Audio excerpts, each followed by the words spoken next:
You ever get that sinking feeling when your phone buzzes just as you're about to leave work? Like, you know it's bad news, but you check it anyway because you're a masochist or something? Yeah, that was me last Thursday. I was already halfway down the street when my phone lit up with a message from my boss. 3 words. Can you stay? Instantly, all my plans for the evening evaporated. I work in a small marketing firm downtown. Nothing glamorous, mostly just spreadsheets and last-minute client crises. Usually, I'm out by 6, gym, dinner, maybe binge a show or two before bed, normal stuff. But my boss, Mark, has a way of making just a little overtime stretch into 3 or 4 extra hours. And if I'm honest, it's not just the workload that keeps me lingering. That Mark is complicated. On paper, he's exactly what you'd expect from a corporate boss. Early 40s, tailored suits, that no-nonsense vibe that makes everyone a little nervous. But underneath that, there's something different about him. The way he talks quietly in meetings, like he's carefully choosing every word. The subtle way he looks at you when he thinks you're not paying attention. I'm not sure if it's admiration or just a boss making sure you don't slack off, but it messes with me more than I'd like to admit. So when I got that text, I sighed and headed back to the office. The place was nearly empty by then, just me, Mark, and a faint hum from the cleaning crew downstairs.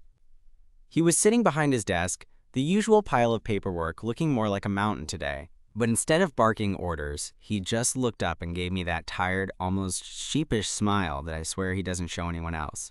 Thanks for coming back, he said, voice low. I know it's late. I shrugged. No problem. What's up? He flipped open his laptop and gestured for me to sit down. I've got this pitch for a new client. Big one. And, well, I could really use your help polishing the presentation. I nodded, but my eyes kept drifting to him. There was something different in the way he asked. Less like a demand and more like a quiet hope he wasn't used to showing. I tried to ignore it, told myself it was just work. But as I leaned over his shoulder to look at the slides, the smell of his cologne mixed with the dim office light made it impossible not to notice how close we were. And then, just as I was beginning to focus on the presentation, Mark said something that stopped me cold. I don't usually ask you for this much. For a second, I wasn't sure if he was talking about the work or something else.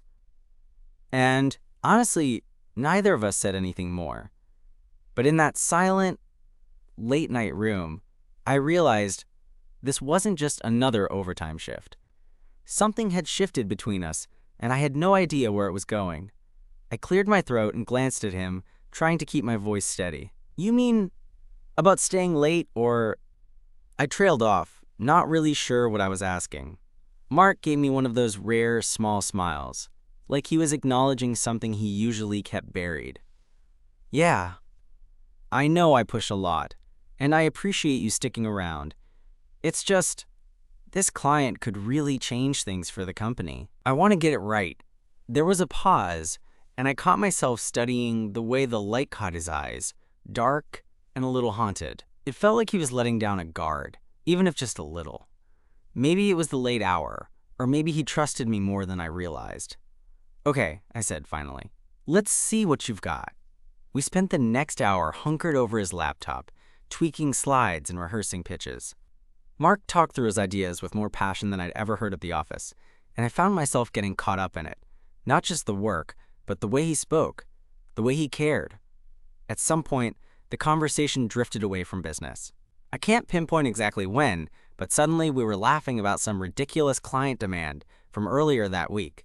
I made a joke about how we should just start wearing capes to work, and Mark actually chuckled, a real easy laugh that felt out of place for a guy who usually kept everything buttoned up. It was one of those moments where everything slows down and you realize how much you've been missing. And then, out of nowhere, Mark said, "You know, it's easier when you're here." I stopped laughing, heart skipping. What do you mean? He looked down at his hands for a second, then back up at me. It's just, I don't know. You make the late nights feel less lonely. I wanted to say something, anything, but all I could do was nod. Because, honestly, I felt the exact same way. The clock ticked past 9, and the office felt colder now that the cleaning crew had left. The city's noise outside was distant, just a soft hum through the windows. We'd barely made a dent in the presentation, but neither of us seemed eager to leave. Mark cleared his throat. Look, I don't mean to make this weird. I wanted to be honest. Sometimes it's hard managing everything, and having you here makes it better. I swallowed, trying to keep my cool. I get it. It's the same for me. Work's a drag most days. But with you, it's different.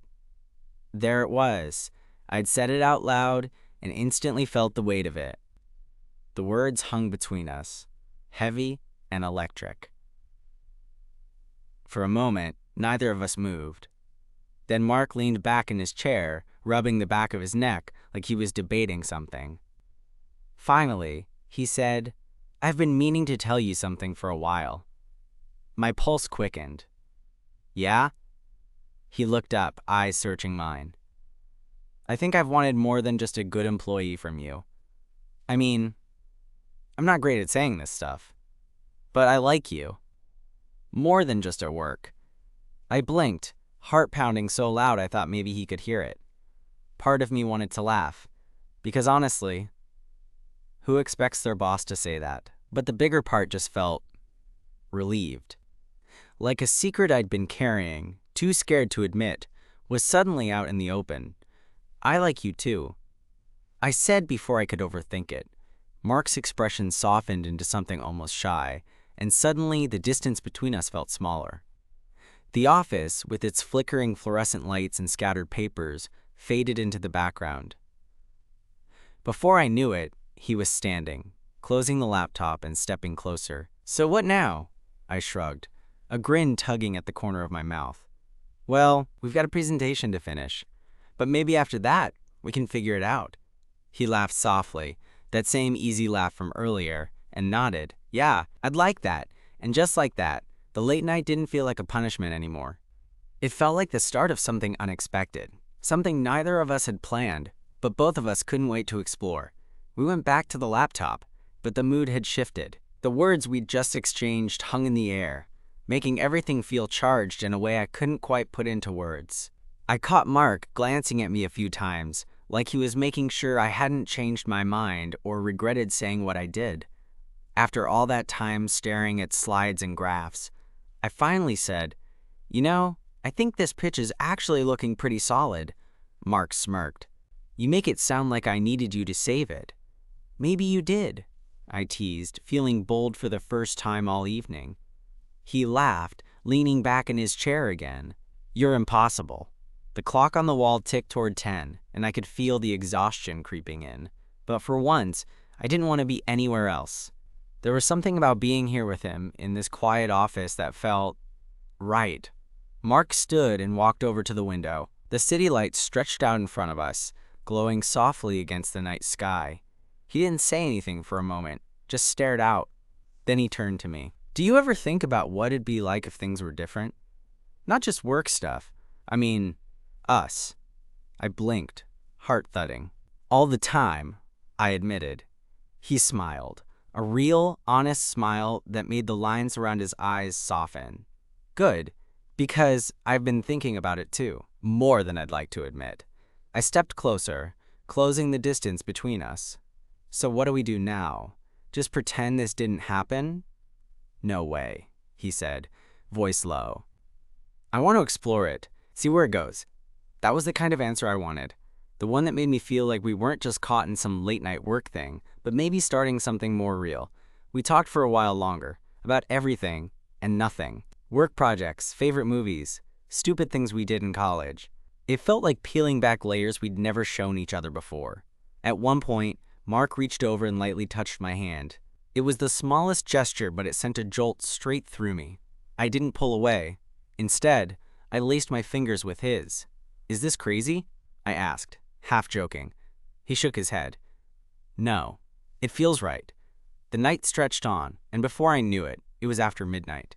The office was still quiet, except for us. Neither of us seemed ready to call it quits just yet. Finally, Mark said, You should go home. Rest up. We've got a big day tomorrow. I hesitated, not wanting to leave, but the exhaustion was real. Yeah, you're right, I said. standing up and gathering my things. As I headed toward the door, Mark stepped in front of me. "Hey," I looked back and he smiled. One of those smiles that's full of unspoken promises. "See you tomorrow?" he asked. I nodded, heart pounding. Definitely. Walking out into the cool night air, I felt lighter than I had in months. That one late night had turned into something I never saw coming. And somehow, I had a feeling it was just the beginning. The next morning hit me like a freight train. I woke up feeling that strange mix of exhaustion and excitement. Like I'd just run a marathon, but also couldn't wait to get back out there. When my alarm went off, I actually wanted to get up, which if you know me is basically unheard of. I grabbed my coffee and sat down at my kitchen table, phone in hand, staring at Mark's last text. "Good to see you last night. Let's crush that pitch today." Simple, no emojis, Mark's style, but it made my chest tighten in all the right ways. Work was back to its usual chaos by mid-morning. Emails flooding in, phones ringing off the hook.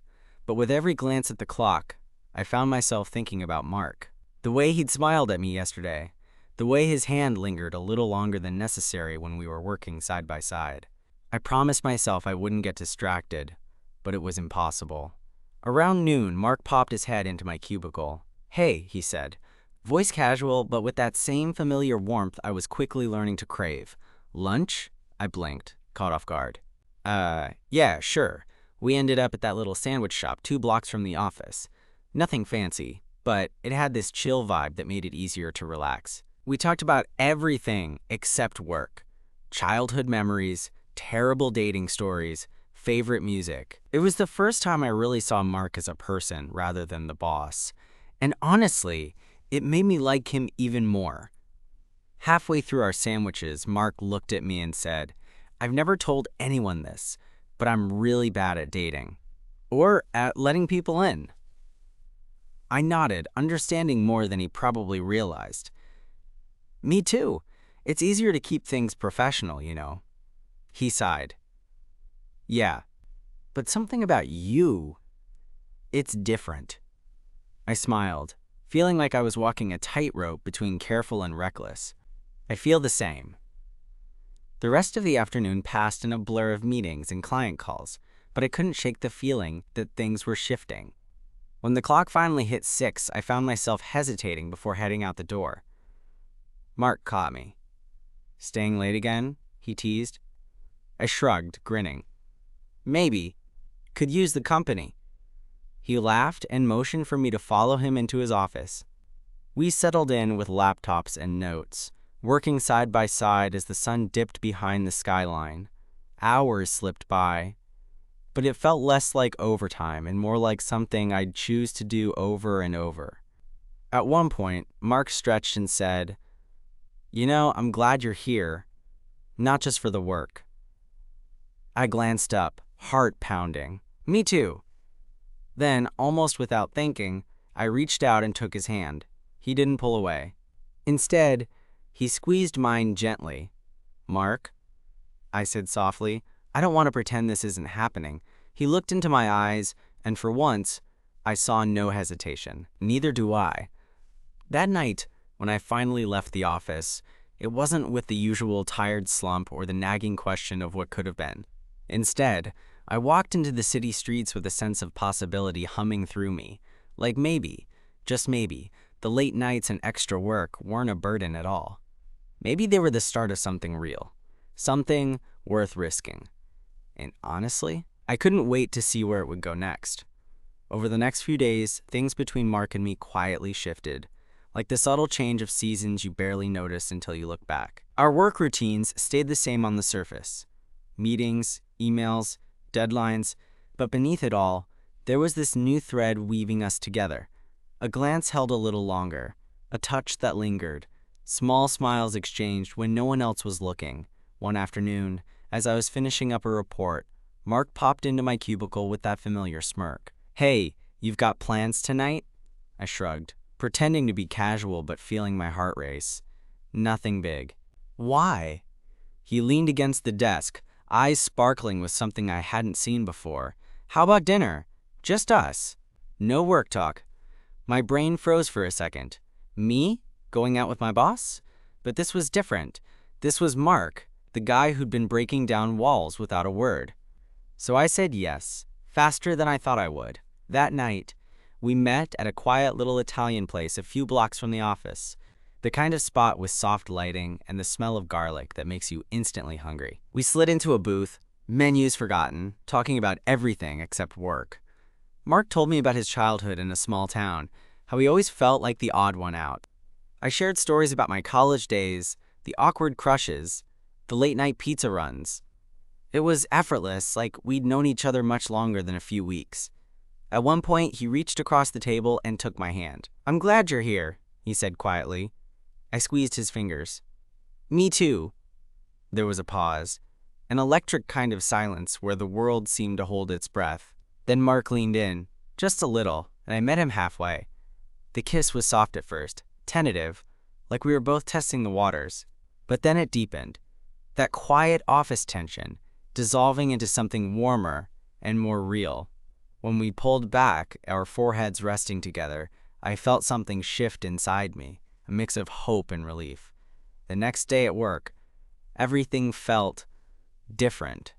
There was an unspoken understanding between us, a connection I wasn't sure I'd ever had before. We worked side by side, stealing glances and sharing small smiles, careful to keep things professional, but unable to hide the new spark. But of course, it wasn't all smooth sailing. A few of the office gossipers started whispering, and I caught Mark glancing nervously when he thought no one was looking. We both knew we had to be careful. One afternoon, as we wrapped up a meeting, Mark pulled me aside. "Are you okay with this?"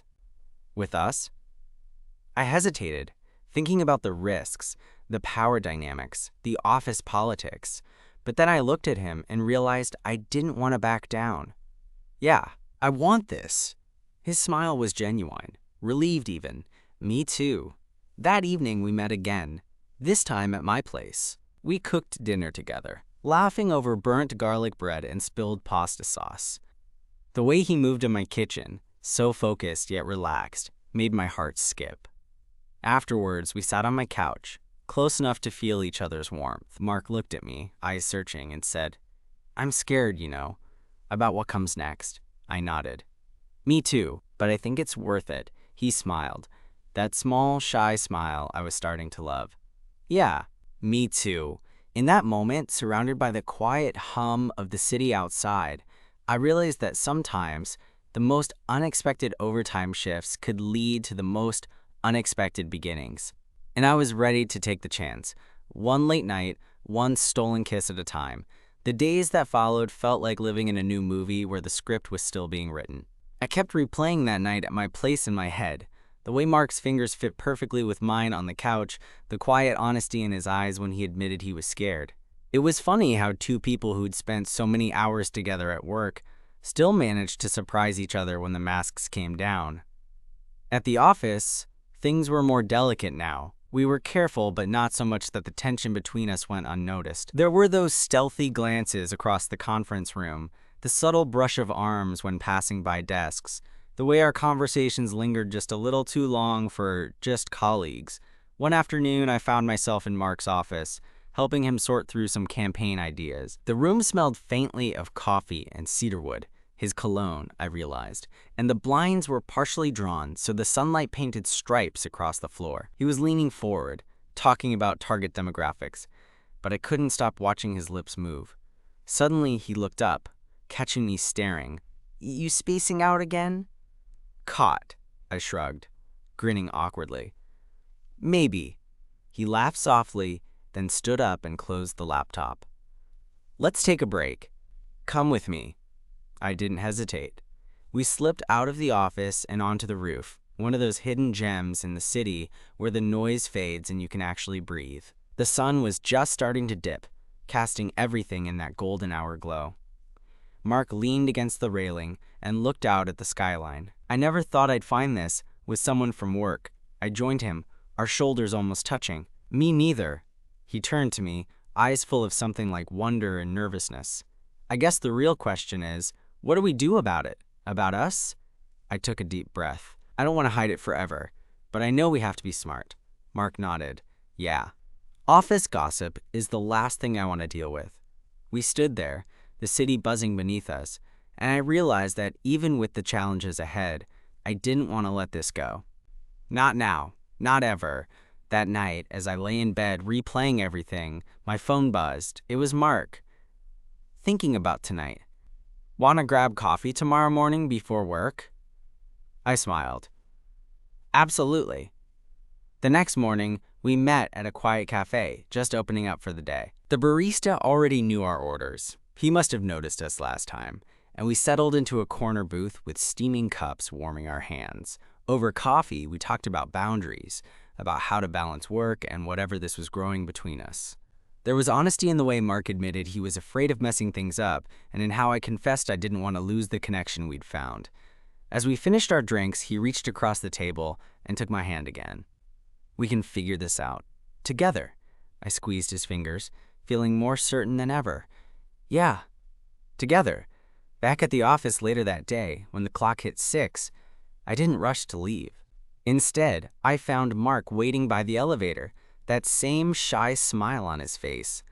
Ready for another late night? He joked. Only if you're coming with me, I said. He nodded, and as the doors closed behind us, I felt like maybe, just maybe, those overtime hours were the best thing that had ever happened.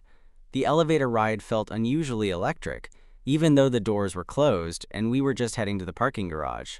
Mark's hand found mine in the cramped little space, and I didn't pull away. If anything, I squeezed a little tighter, like I never wanted to let go.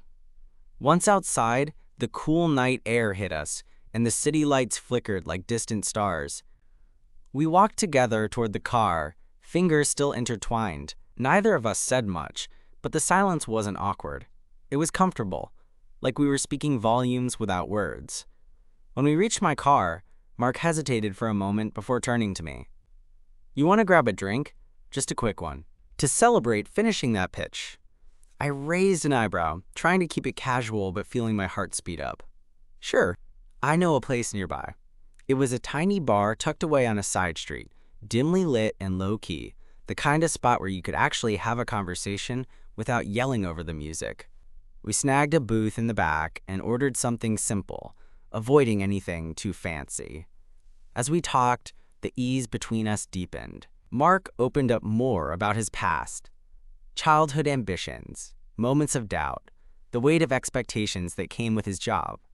I shared my own stories, the messy parts one usually kept to myself. At one point, he reached across the table again.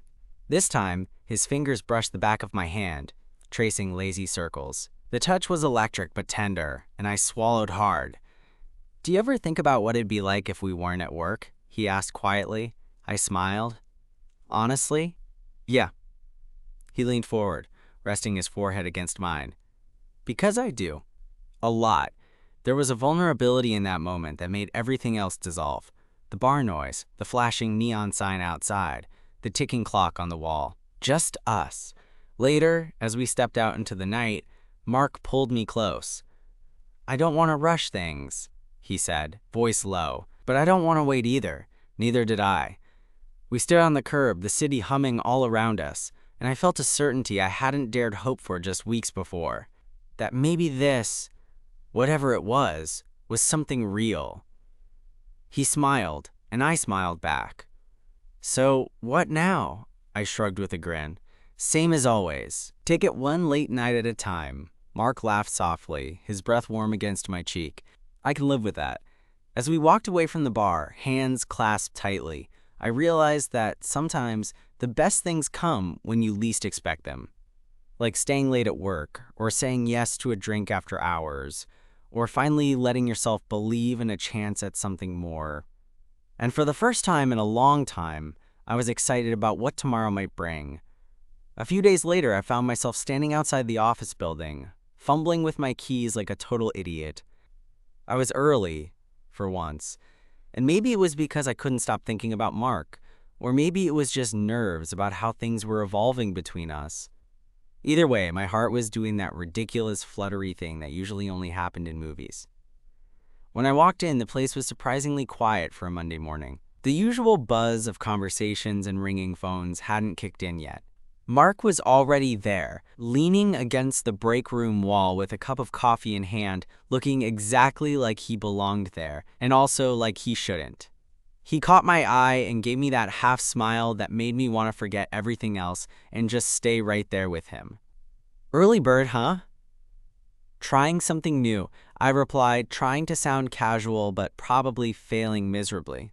He motioned to the coffee cup. "Want some? I'm about to make a second pot if you're interested." I nodded and followed him down the hall, feeling that strange ease that had been growing between us. We sat in the empty break room, sipping coffee and leaning against the counter. For a while, we didn't say much, just enjoying the quiet before the chaos of the day kicked in. Then Mark turned to me, eyes serious for once. "I've been thinking about us, about how to make this work. Not just the sneaky glances and late nights, but something real." I swallowed hard. "Me too. I don't want to keep this hidden forever." He smiled a little softer this time. "Neither do I. But I'm also worried about what people will say, about how it might affect the team." "Yeah," I agreed. "It's complicated. But maybe if we're honest and keep things professional during work hours, it won't be as bad as we think." Mark nodded slowly. "I like that. Honesty and professionalism." We spent the rest of the morning hashing out little plans, simple rules to keep our work and personal lives balanced. I realized how lucky I was to have a boss who was not only willing to try, but also cared enough to make it work. Over the next few weeks, we settled into a rhythm. Work hours were all business, but outside of that, we let ourselves be us. We went to dinners, caught late movies, and even took a weekend trip to the coast. It was the kind of time that feels like it should be suspended forever. Long talks under the stars, lazy mornings with coffee, and nothing to do but exist in the moment. One evening, we were sitting on the balcony of my apartment, the city lights twinkling below us. Mark was curled up next to me, head resting on my shoulder. I traced circles on his arm and asked, "You ever think about where this might go? Us, I mean." He lifted his head and looked at me, eyes reflecting the soft glow of the streetlights. "All the time, and honestly, I'm scared sometimes, but I'm also excited." I smiled, feeling the weight of everything we'd been through and everything still ahead. "Me too, scared and excited." He leaned in, pressing a gentle kiss to my temple. "We'll figure it out, together." And in that moment, with the city stretching out endlessly before us, I believed him. Believe in us. In the messy, imperfect, beautiful journey that we were starting, one late night at a time. Months had passed since that first awkward late night text from Mark asking me to stay late. What started as extra work hours had grown into something way more significant. Something that neither of us could have predicted, but both of us wanted to hold on to.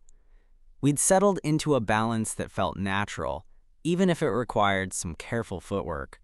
Keeping our relationship mostly out of the office chatter, being professional when we needed to be, and carving out time for ourselves when we weren't under fluorescent lights.